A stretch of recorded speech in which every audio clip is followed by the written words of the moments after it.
Hello, Mark. I'm Linda. I'm a freshman. My student number is S04410003, and I'm going to read the speech called How I Harnessed the Wind.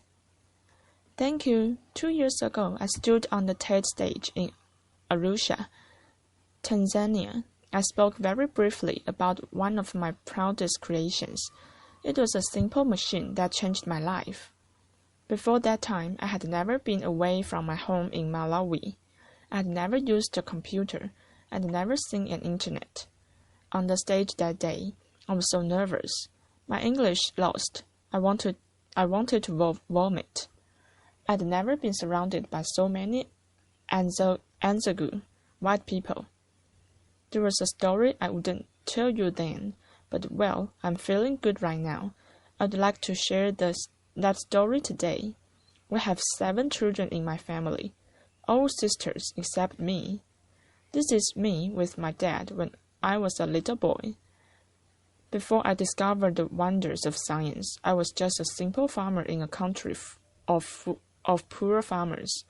Like everyone else, we grew maize. One year, our fortune turned very bad. In 2001, we experienced an awful famine. Within 5 months, all Malawians began to starve to death. My family ate 1 meal per day.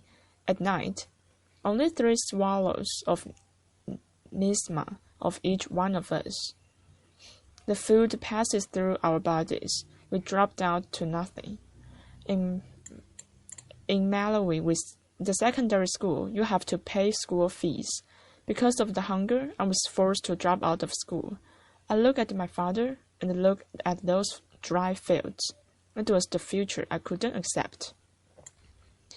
I felt very happy to be at the secondary school, so I was determined to do not anything possible to receive education.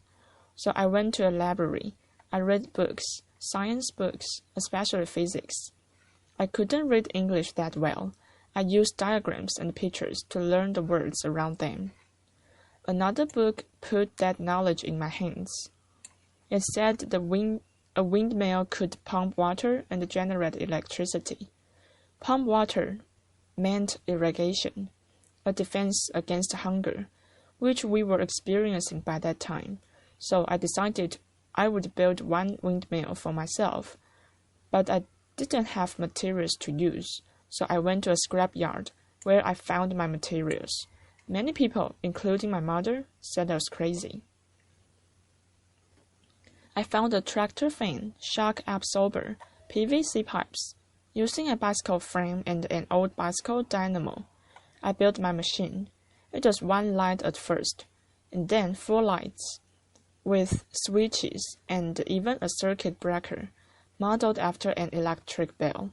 Another machine pumps water for irrigation. Curious of people start lining up at my house to charge their mobile phone. I could not get rid of them, and the reporters came too, which led to bloggers and which led to call from something called TED. I had never seen an airplane before. I had never slept in a hotel, so on stage, that day in Arusha, my English lost. I said something like, I tried, I made it. So I would like to say something to all the people out there like me, to the Africans and the poor who are struggling with your dreams. God bless. Maybe one day you will watch this on the internet. I said to you, trust yourself and believe. Whatever happens, don't give up. Thank you.